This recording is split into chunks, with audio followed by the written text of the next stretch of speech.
Go into your room, that's right. Sit on that fat of yours and do nothing but listen to records. The last time I spoke to you, you were moving to New York, so now you've been here for a while. And how are you enjoying New York? This is an incredible city. Where I used to live for many years in Hawaii, they'd roll up the sidewalks at 5 o'clock in the afternoon and everyone went to bed, And I craved art galleries, I craved swap meets, I craved listening to 6 different languages before I got a Starbucks. This city is incredible, and I need this energy. Yeah. And in a really strange way, I just kind of traded jungles, I guess. Yeah, I'd say so. For a concrete one, but that's much more stimulating. Right. So you're happy that you made this move? Very much so. And last time I spoke to you, you were touring with your new album, and I see that you're about to go on tour again to Italy and then Germany and then American Southwest. Are you touring with supporting that album, or are you touring to go back in time and have people rediscover all of your history? I'm touring with my music. Old and new? And well, you were however doing that before. Hey, I started a couple of those shows with Bus Stop. Oh, so you changed the setup as... Of course, you have to. And Shane is still with you? Shane is still with me, God bless him. Shane Fontaine, a really fantastic lead guitar player from England. And this time I'm taking out Todd Caldwell, who was the B3 organ player in the Crosby, Stills and Nash band. So it's a trio this time? Yes. Oh, that'll be interesting. It is very interesting. It's very different, strangely enough. Just the addition of one extra musician. Well, it adds a lot of juice that the B3 just adds. That's right. Gives you and he can play a little bass with his foot. Yeah. Gives you a lot more to float over.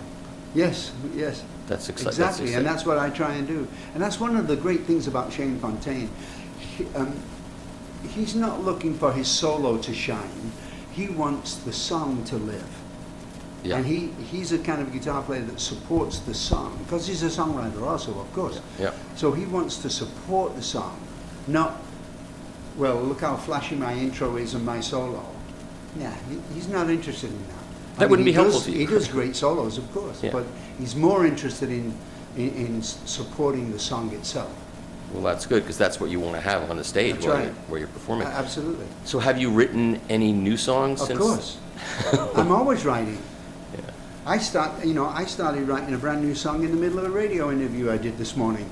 Really? Yeah, there's a part of my mind that I could be writing songs talking to you here. Yeah. My brain knows the melodies I have that I don't have words, and my brain also knows the words I have that don't have melodies. And this conveyor belt is constantly moving in my mind. Is that a gift, or is that something that you It's have? both. It's both. You have to work on it, though. Yeah, it's a gift, but you have to work on it. It's like a muscle. You have to keep it energized. You have to keep it tense and relaxed. And you have to build it up. It's a muscle. And these things just sort of enter your brain. They just float around in there, or you have to actively look for them, or they just sort of show up? No. They're things that I wrote with my guitar, and it's not going anywhere. I'll just feed that. And I have this store of songs. And sometimes what happens is, the first thing I have to do before I write anything is feel strongly about it. And then I do my research, and then I write, right? And so far in my life, people have enjoyed what I've been doing. And this new album, this new compilation that I'm just about to put out on the 29th it's called Over the Years. And it's 15 of my fans' favorite Graham Nash songs, the records of them, and then I put 15 demos on there, 12 of which no one has ever heard. Now, the history, I was reading the press release before, I find that in the interviews that you have people, sometimes, some people want to come here and show you how much they know about you, which doesn't leave you much. I mean, they filibuster, which is kind of ridiculous. And the other people, I find, many of the interviews, all they want to do is test their pet theories out on you and have you say yes or no. So I don't want to do any of those. It's ridiculous, some of those interviews. So how do you determine what the 15 songs are that your fans most want? Was there a poll of some kind? In a way, I've been on the road for the last 2 or 3 years with Shane. I know from audience response what their favorites are. I know from what they shout out that they want to hear what my favorites are, and I just was keeping a mental list of all that. And then I added a song called Better Days, which I wrote on Songs for Beginners, I think. Yeah. There was a famous skateboarder whose name escapes me right now, but he adopted that song on his Facebook page and his Instagram and stuff. I think he's passed away now. Oh. But because he did that, it exposed that song and my music to a different age of people, Yeah. for which I'm very grateful. That's always a great thing when another generation discovers Sure. music. And likes it. And likes it. Yeah. That's true. I mean, With- you can discover music that you hate. Yeah, with actual instruments that people play, which is another Wow, thing. instruments, wow. Yeah, I once ran into some kids at a supermarket, and they were talking about buying the new version of Guitar Hero to learn how to play guitar. And I said, why don't you pick up a guitar and learn how to play guitar? Any way they can get there. Yeah. I mean, I'm sure that if in my early days, 13, 14, 15 years old, if there'd have been a guitar app, I'm sure we would have used it to try and figure out how to do whatever it is we do. Yeah. I guess so, but with a real guitar in your hands, I would hope. Yes, always. So, in reading the press release, the story of what went down in your life from the time that you moved to America for the next 3 or 4 years was so complicated, at least from a reader's point of view. I couldn't begin to repeat it or deal with it. Did you have to go back and assemble the facts with Joel Bernstein, who I know is an archivist beyond reproach? My friend Joel Bernstein, who I met here in Manhattan on the 1st of February in 1969. It was Joni's show at Carnegie Hall. And of course, Joni and I were together. And that's the first night I ever met Joel Bernstein. But what a remarkable person he is. And Yeah. what an unbelievable memory he has. I mean, when you're the guitar tech for Neil and you're guitar tech for Prince and you're the guitar tech for Bob Dylan and you're guitar tech for me, you've got to know your stuff. And Yeah. he does. And his memory is unflappable. It must be, because And- he still does that he's still Neil's archivist too, and there's so much involved in that I know. too. Joel is a very special person. Yeah. And his father was 102 on Saturday. Wow. Must be that Russian Jewish Yes. genes. I'm hoping for that same. 102. Wow. That's fantastic. Isn't it? Think about that. And who does he archive for? Yeah, right, exactly. Bing Crosby. And so you sat down and you collaborated with him on putting all of this timeline together. Mhm. How long did that take? I think the entire thing took us about 2 months. And so, It was easy. Because I had my list of the records that everybody's bought Yeah. and what their favorite was. And I wanted to make it more intimate. I wanted to make it more interesting, especially for a musician. But even people that don't write music are fascinated to hear, say, my demo of Teach Your Children that I did in late 68 or early 69 in London, and then listen to the record that we made of it. And to see that process of turning a simple song into a beautiful record. well, they don't really see the process. They jump from one to the next. I know, but they can fill in the gaps. It's difficult. Let me tell you, people, when they hear the magic, and then they hear a demo, and they say, how did that get to there? How did that happen? That's why they're on there. Yeah, how did that Because happen? that's what happens when you take a tune and you put it in the hands of musicians that you trust. Yeah. So it's that, and then engineers that you trust. That's all part, because a song is Absolutely. obviously an Yeah. engineered product. So it's, Everything has to be right. yeah. It's one of the reasons why people say, well, is Crosby, Stills and Nash going to do anything again? And it won't happen because we don't like each other. Yeah, You know? that's what I well, gathered. That's not true. I'm fine with Stephen and I'm fine with Neil. Yeah. Oh, you're fine with Neil again. For a while. absolutely. No, I have never been out of sorts with Neil. I mean, even the stuff I talked about in my book Wild Tales, towards the end there, he understood. Difficult. Well, he's a perfectionist. Yeah. That's why he likes high resolution digital audio. Which, Well, what Neil wants to do is this: if Neil Young cuts a record, he wants to give you something to listen to that puts you right in the studio with him, right. standing right next to the drums. I agree with that 100%. And I totally agree with that. I love Neil for that. Me too. And so in putting this compilation together, you had to go back to the record labels to get the original files, or you didn't start with tape. That would have been probably too. Of course we did. You started with tape. Sure. You went back and got the tapes. Yeah. Well, God bless you. I love tape. I love vinyl too. I'm putting this record out on vinyl. I know that, but it's only 15 tracks. Why didn't they put the whole thing out on vinyl? I think the realization is that people that are our base or our fans have probably got all those songs several times Probably. in the last 50 So years. is this 15 songs on the vinyl going to be the finished No, version? just the demo. Just the demos are on vinyl. That's interesting. Yeah, because the other stuff's That's all. already been out there. on I got vinyl. them. I got them in multiple Me too, multiple right? versions. But no, it's the demos that are going to be on Yeah. vinyl. And it's very interesting. We have the 15 demos, and it's a 2-album set, vinyl. So Right. there's side A, side B, side C, and side D. Right. We've only got enough music to fill up 3 sides. Right. So I asked Joel, I said, well, what do we do with the 4th side? Right. What do we do? A picture. He goes, well, you know what Neil did and Todd Rundgren did? Sure, yeah. I said, what? He said, they put a picture on there. They put an etching on there. Right. And I went, wow, that's a cool idea. I'll do that. And Did that's you what do we the did. etching? Oh, yes. It's Okay. a self-portrait of me. Oh, well, that makes sense then. That's outstanding, and I look forward to getting that. So, so you went back to the original stuff, and for the CDs, you didn't go back to the original tapes, or did you? Yeah.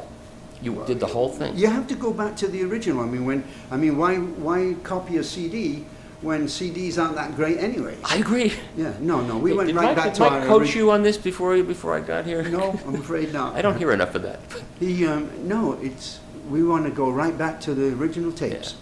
And so who ended up mastering all of it? You know who Bernie Grun. Bernie did. Oh, so you got all the good guys. And is Always. Pressed at RTI? Or He's great. Bernie's a great guy. I've known Bernie He's for got a set of ears like no one else. even at this point. Yeah. Even at this point, Yeah, I yeah. know. He's the greatest. That's fantastic. So I definitely look forward to that. And the vinyl, I got to tell you, I checked the vinyl yesterday. It sounds fabulous. Great. And, Good to hear. You know, Joel listened to the vinyl, you know, Yeah. and said it was great, and I trusted him. So, but only yesterday did I actually physically hear the vinyl, and I trust. You know, I've been, you know, in rock and roll for 60 years, Yeah. and it's affected my hearing. You know, my Yeah. high end has gone a Yeah, little, you know, yeah. so I don't trust my ears. But your brain makes up for what your ears. I know Yeah, that. it does, but I want to make sure that what my brain is filling in is actually really right, Right, there, right. you know. So I trust Joel's ears completely. I trust my readers. If I put a review of something and say what it sounds like, if they get back to me and say that's exactly what it sounds like, I know I'm good. And a lot of them are younger than me, so Great, that's good. great. So I see that Stephen is out on tour with Judy Collins. So I'm doing very well. yeah, and having a good time. Yes. So do you see anything like that with anybody in your future? No, Who you could? no. I had a dream on you know those kind of funny dreams you have before you're actually asleep. Yeah. That I sang yesterday with Paul McCartney with just his acoustic guitar and our 2 voices. Wow. That would be interesting. And coincidentally, it's Paul's birthday today. Oh, that's right. Yeah. I forgot that. So there are all these duets albums out. Yeah, Sure. People do. You haven't done one of those. No. You don't need to. No. Some people need to because their voices aren't what they once were, or their inspiration is. No, you my don't need voice is that. just as good as it was. I know. How is that? How does that happen? Don't know. I've been asked a lot, you know, what do you do, you know, to keep your voice in such good shape? But I don't Yeah. do anything. I'm kind of feeling a little, maybe I should be doing something, but it's certainly not. My voice is, I mean, people are amazed that I can still sing like this. I don't have a vocal coach. I don't do exercises. I mean, you know, Shane and I might, you know, sing a couple of songs before we go out on stage to make Well, sure that's a that good we're idea. personally on the same, Yeah. not for any exercising of the voice, but to make sure that we're together, you know? And do you sing a lot when you're not performing, just No. on your own? You don't. No. Why? Just because you like doing it? I do, but I'm constantly on the road too. I should just say that you're looking up because we're waiting to see if the world might end while we're talking. It might. It might. You never know. I know. I do the same thing. If my wife screams and yells at me, I won't scream and yell at you. Right? You never know what's No, going to these go on days. in this world. That's why you have to take every second and utilize it the best way you can. So, in listening back to all this older material, how does it make you feel? I mean, I'm sure you're proud of it on some level, but when you listen back to it, do you hear I think, you know, I'll things- tell you, I'll be very honest. I finally think that I'm worth a shit. Good. So you went through periods of time of self-doubt, even as you I were have succeeding incredible self-doubt. wildly? No, I have. Look, I'm this poor kid from the north of England. I hardly know what the fuck I'm doing with David, Stephen, and Neil in the same band. You know I can write melodies and words. I know all that, but Yeah. from inside me, I'm not as good as those guys. On a technical level, but as a melodist, you're certainly... Oh, that's different. Yeah, Yeah. But I learned to write instant, melodies that you can't forget if you've heard them a Yes, couple of times that's with right. the Hollies, right? But the words sucked. Oh, right? but Riding along on a cat. What? Who did? okay, but it was the You're 60s. an adult. You're on a carousel. What? Right. Adults like carousels, and you were a young man, so that, I know, but when I came to see what David and Stephen and Joni and Neil were doing, Yeah. now you're talking. But you were doing those early songs. The whole world shifted in a couple of years, maybe because of Dylan's lyrics or whatever. Mainly. So, and that took everybody to a different place. So that's Yeah. okay. And the Beatles, and Yeah. everyone, they were opening doors and pushing back boundaries in music that were unbelievable. I mean, when Revolver came out and you heard Tomorrow Only Knows, who had ever made a sound like that? Yeah. And Yeah. they were 4 kids from Liverpool, for Yeah. God's sake. It was a strange period of time, too. I mean, so Yes. much happened in 4 years. And it's still happening. Look what's happening today. Well, it's another period of fast moving. There were not, every period of time was not moving this fast. This is another period of fast moving, and it could be moving in the wrong direction quickly. I believe it is moving in the wrong direction. Me too. I really do. So are you writing any songs about that? Like, It's- would you it's a take di- it's a on different- this? I have been thinking about it, obviously. It's very difficult. There are so many things wrong with Trump and his administration that it's hard to pinpoint exactly what it is. And what I would do normally would be to listen to every news show and find out what the essence of what they're doing is. And I haven't pinpointed that yet. However, I started painting, and I have no clue as to what I'm doing. So I'm not going to call myself a painter, but I do put canvas on my brush and then put it. And these 16 paintings that I did behind the fury of what I think is happening to the Trump administration and what it's doing to America, I can feel it I mean, there's no figures that you recognize. It's just complete mad, abstract anger. Yeah. I would have thought you could come up with a song about families being broken apart. It's This so particular thing, poignant. absolutely. This thing is unbelievably heartless. Yeah. And you know that it's heartless when you try and ask them about it. And they give you, well, it's in the Bible. Yeah, that's... Well, it's the Democrats that are holding Yeah. it up. Well, this is the way the Lord wants it. No, it isn't. And that reporter that asked, Sarah Huckabee, Potato Head, Right. Look, you have kids, don't you have any empathy for this? She didn't have an answer. As a mother, she didn't have an answer. No, of course not. This is completely heartless, and this is going to be saddled with the Republicans for decades. What Trump is doing is going to saddle the Republicans for decades. Well, I would hope so. But I think the base that will believe anything they say will say it's the Democrats' fault. And the Democrats don't respond with any kind of passion to say no, because they really believe that it's so ridiculous, they don't have to bother responding. That's what worries me.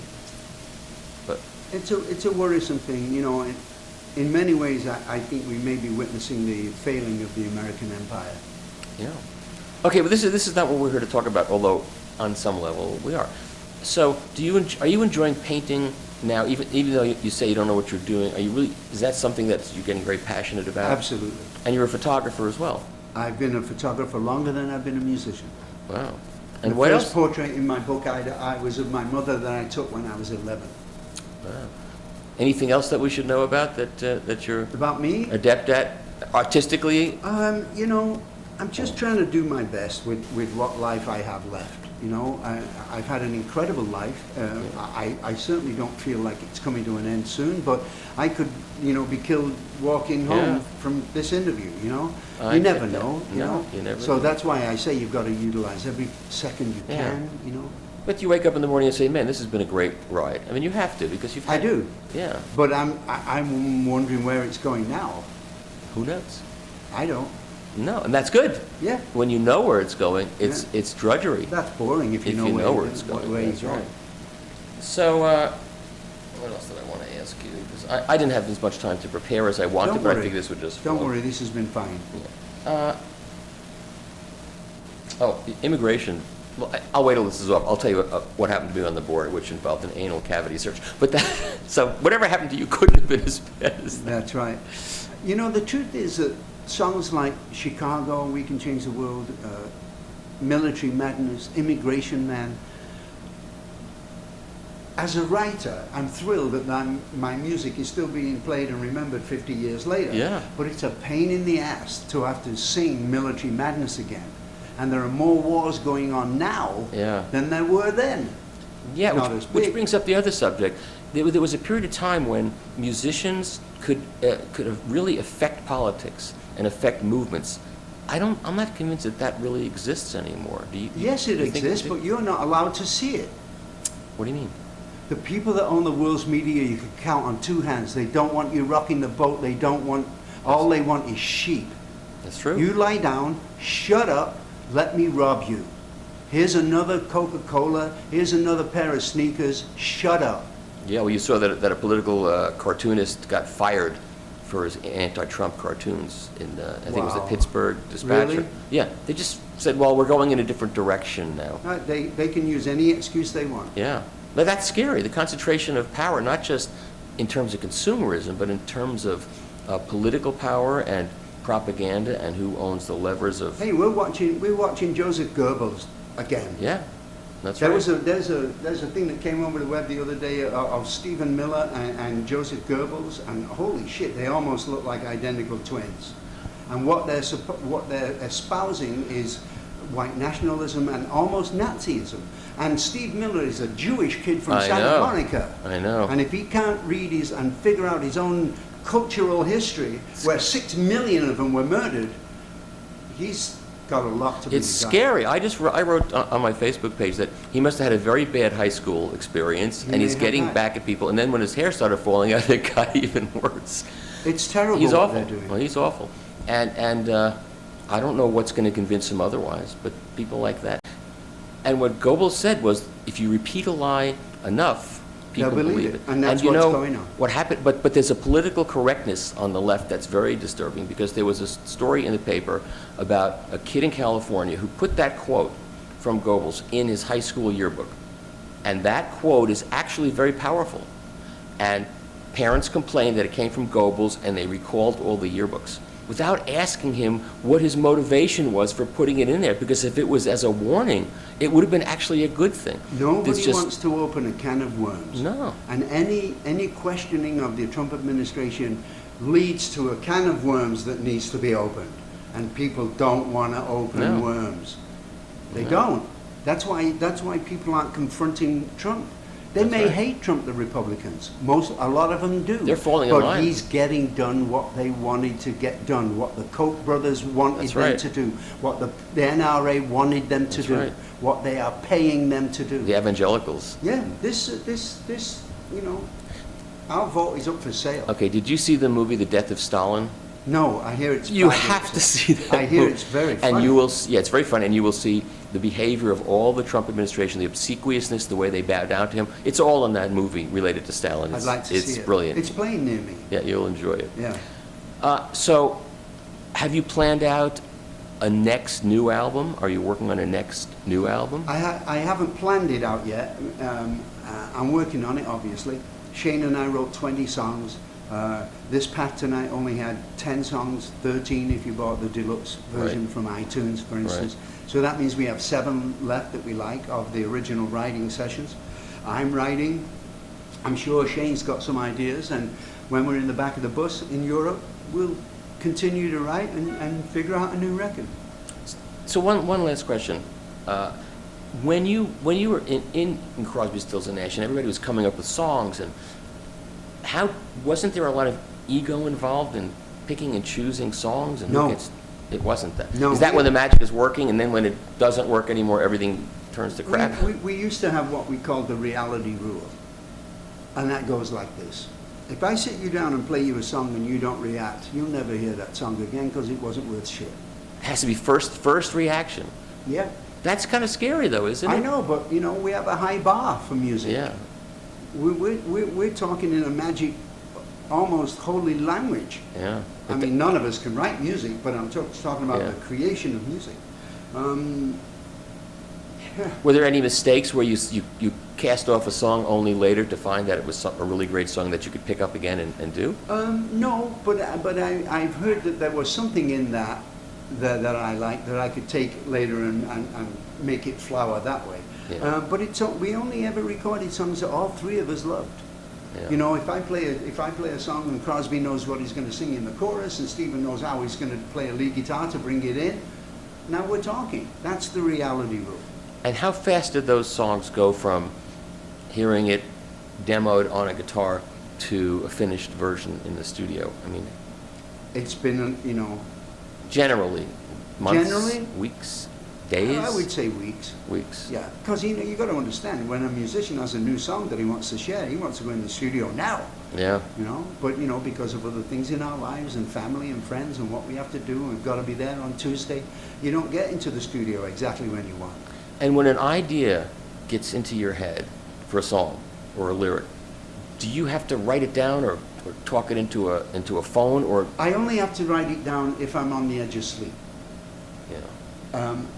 I've lost a couple of interesting ideas because I didn't have the discipline to write it down. You know, you don't want to upset your partner or your wife or your girlfriend or whatever Right. it is by turning on the lights to write something down. So I have a pen with a light on it. I click it and the light comes on and disturbs nobody. Right. And you write it down. Yeah, and I want to get it down on some kind of tape before I, you know, as quickly as possible. That's what the magic is of these demos.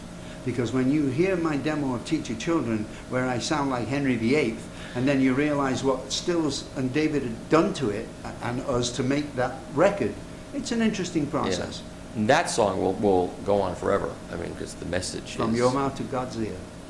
It will. There's no doubt that it will. Anyway, once again, thank you for taking the time to talk with me, and it was great catching up with you, and I hope in 2 more years we can do it again. You're very welcome. Thanks. Thank you.